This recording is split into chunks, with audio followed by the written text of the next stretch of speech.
Assalamualaikum warahmatullahi wabarakatuh. Selamat pagi Ananda Ibu semuanya. Selamat datang di pembelajaran fisika pada pagi hari ini. Baiklah Ananda semuanya, sebelum kita memulai pembelajaran kita pada pagi hari ini, alangkah baiknya kita berdoa terlebih dahulu dengan mengucapkan basmalah.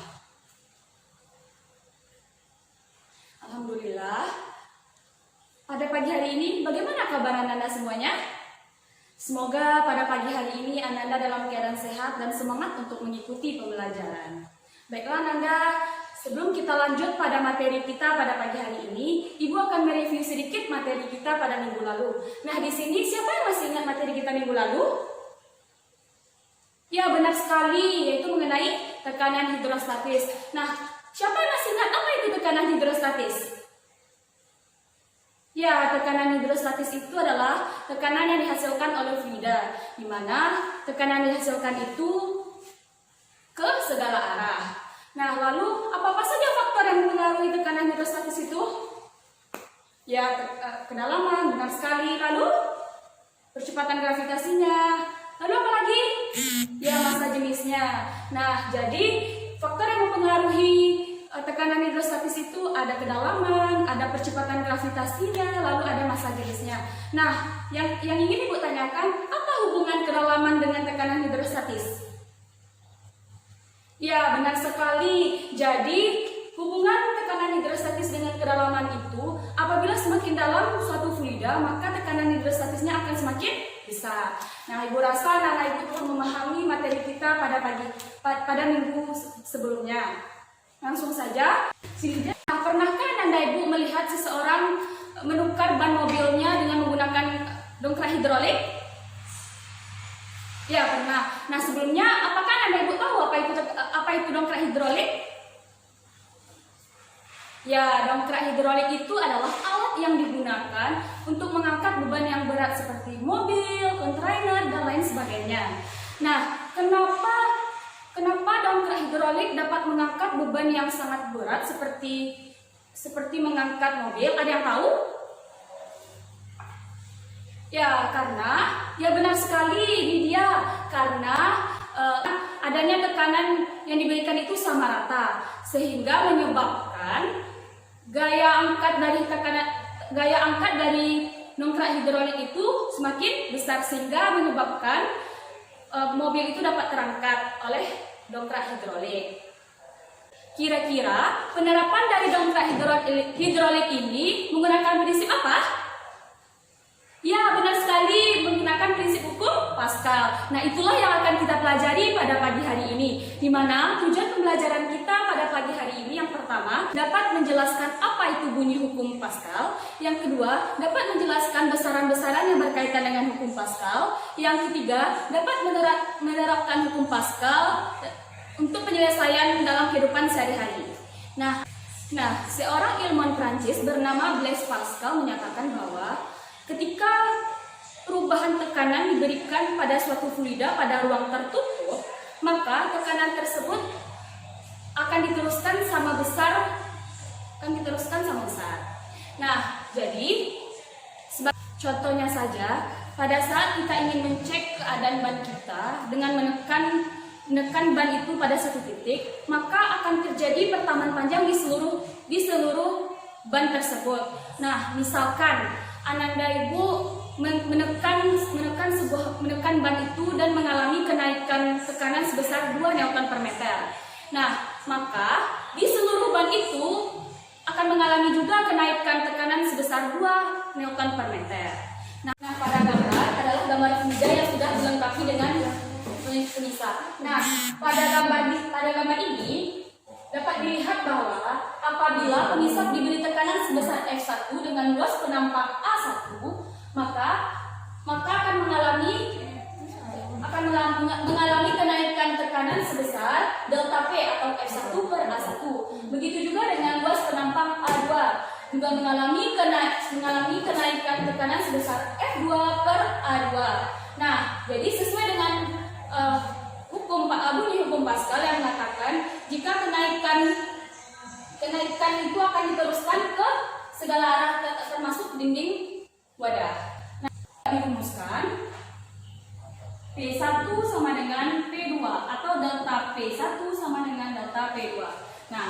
Kita tahu rumus tekanan itu adalah F per A. Dan ini juga F2 per A2. Nah, inilah rumus untuk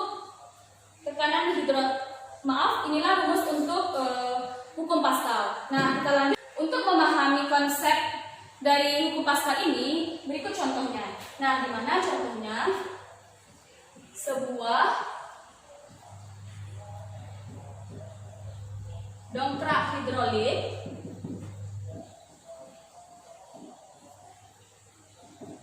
memiliki luas penampang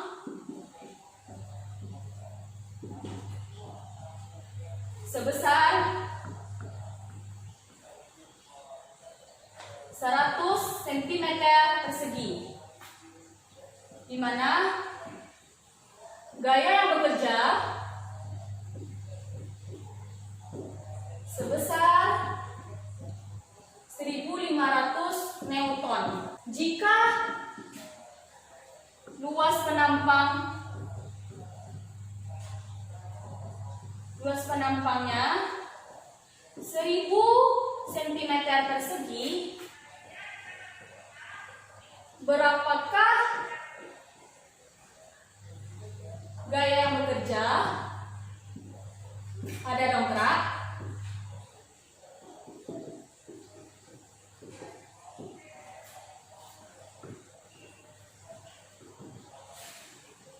Nah, jadi dari soal kita ketahui bahwa A1-nya A1 sama dengan 100 cm persegi. F1-nya di mana gaya bekerja itu adalah 1500 Newton. Nah, yang ditanyakan berapa luas penampang atau A2-nya? Berapa gaya yang bekerja ketika luas penampangnya atau A2-nya sama dengan 1000 cm persegi. Ditanyakan yaitu F2. Jadi untuk menjawabnya kita pakai rumus yang sudah kita pelajari tadi, yaitu F1 per A1 sama dengan F2 per A2, di mana F1-nya tadi berapa? 1500 Newton. Ya. A1-nya berapa? Ya. Oh, maaf dulu. Terlebih dahulu, ini kita jadikan meter dulu ya. Abang Menjadi 0,01 meter persegi. Nah, ini menjadi 0,1 meter persegi. Nah, jadi kita masukkan ke dalam rumus. F1-nya itu 1500 Newton. A1-nya berapa? Ya, benar. 0,01 meter persegi. Sama dengan F2-nya berapa? Ya, F2-nya yaitu yang ditanyakan. Kita lambangkan saja dengan X. Atau langsung saja F2. Berapa luas penampangnya? 0,1. Ya, benar sekali. Jadi F2 sama dengan, bisa kan dikali silang? Ya, jadi 1500 Newton dikali dengan 0,1 meter persegi dibagi dengan 0,01 meter persegi. Didapatkan hasilnya berapa? Ya, jadi didapatkan untuk F2-nya itu 150 Newton. Ya, benar sekali. Baiklah Anda Ibu, untuk materi hukum Pascal ini sudah selesai. Kita lanjut materi yang kedua.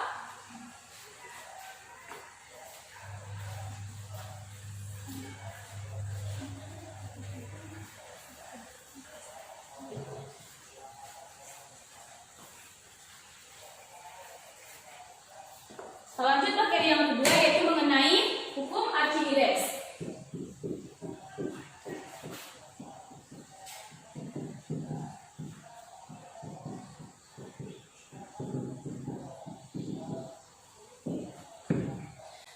di sini jadi bunyi dari hukum Archimedes ini mengatakan bahwa jika suatu benda dicelupkan sebagian atau seluruhnya pada zat cair, maka akan mengalami gaya angkat ke atas yang besarnya sebesar berat zat cair yang dicelupkan. Nah, jadi dapat dirumuskan FA atau gaya angkat ke atasnya sama dengan berat bendanya. Nah, FA ini adalah massa jenis dikali dengan kecepatan gravitasinya dikalikan dengan volume benda yang tercelup dalam fluida. Sedangkan W yaitu massanya dikali dengan kecepatan gravitasinya. Nah, Rho adalah massa jenis. Satuannya itu kilogram per meter kuadrat. Selanjutnya G, kecepatan gravitasi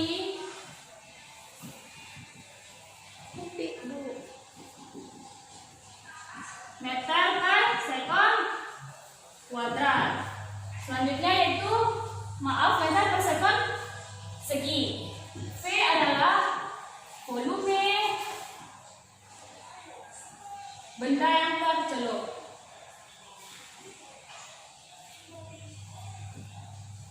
Satuannya yaitu meter kubik.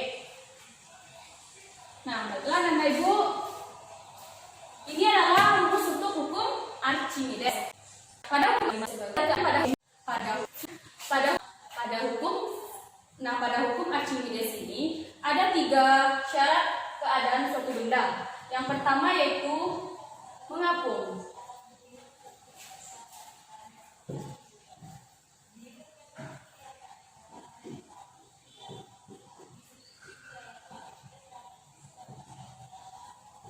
Nah, pada keadaan mengapung ini, massa jenis dari fluida besar daripada massa jenis bendanya. Dan Ananda perlu ingat, dalam keadaan mengapung ini, benda tidak tercelup semuanya, melainkan sebagian. Nah, pada keadaan ini, maka volume zat cair yang dipindahkan akan sama dengan volume sebagian benda yang tercelup, atau V yang dipindahkan dibagi dengan V benda kali dengan massa jenis benda dibagi dengan massa jenis fluida.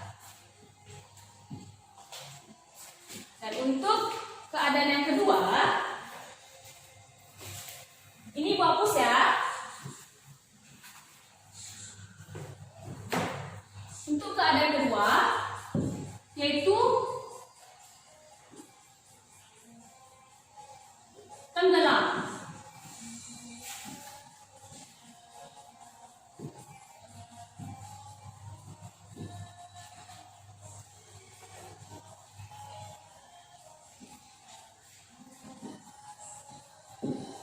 Nah, benda dikatakan tenggelam apabila massa jenis dari fluidanya kecil dari massa jenis bendanya, atau gaya angkat ke atasnya kecil daripada berat bendanya. Selanjutnya yang ketiga yaitu, sini saja Ibu bikin ya.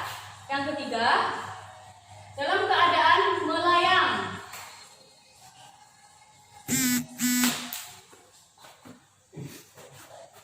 Pada keadaan melayang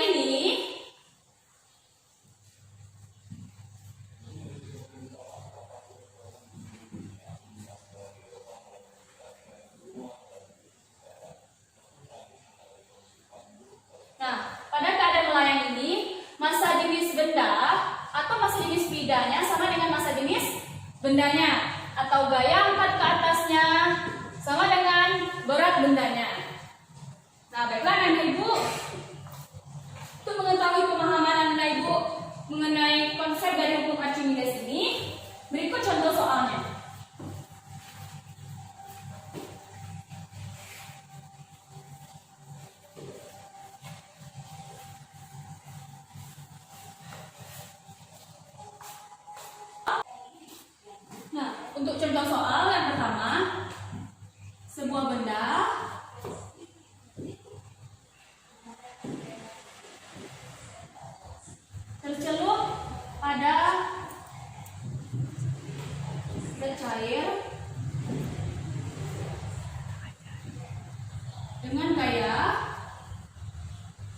100 Newton.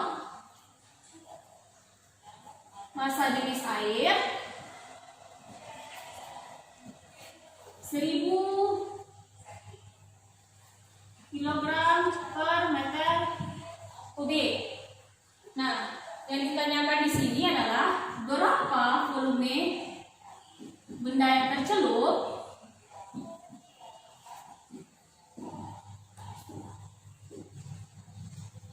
Nah, dari soal dapat kita ketahui yaitu FA sama dengan 100 Newton. Yang kedua, massa jenis air yaitu 1000 kilogram per meter kubik. G adalah kita pakai 10 meter per sekon segi. Yang ditanyakan yaitu berapa volume benda yang tercelup. Jadi kita pakai rumus yaitu FA sama dengan rho G V. Yang ditanyakan V atau volume yang tercelup, jadi FA dibagi dengan rho dikali dengan G. Sehingga sudah diketahui FA-nya yaitu 100 Newton. Massa jenisnya yaitu 1000 kilogram per meter kuadrat dikalikan dengan G-nya itu 10 meter per sekon segi. Didapatkan hasilnya 0,01 meter kuadrat.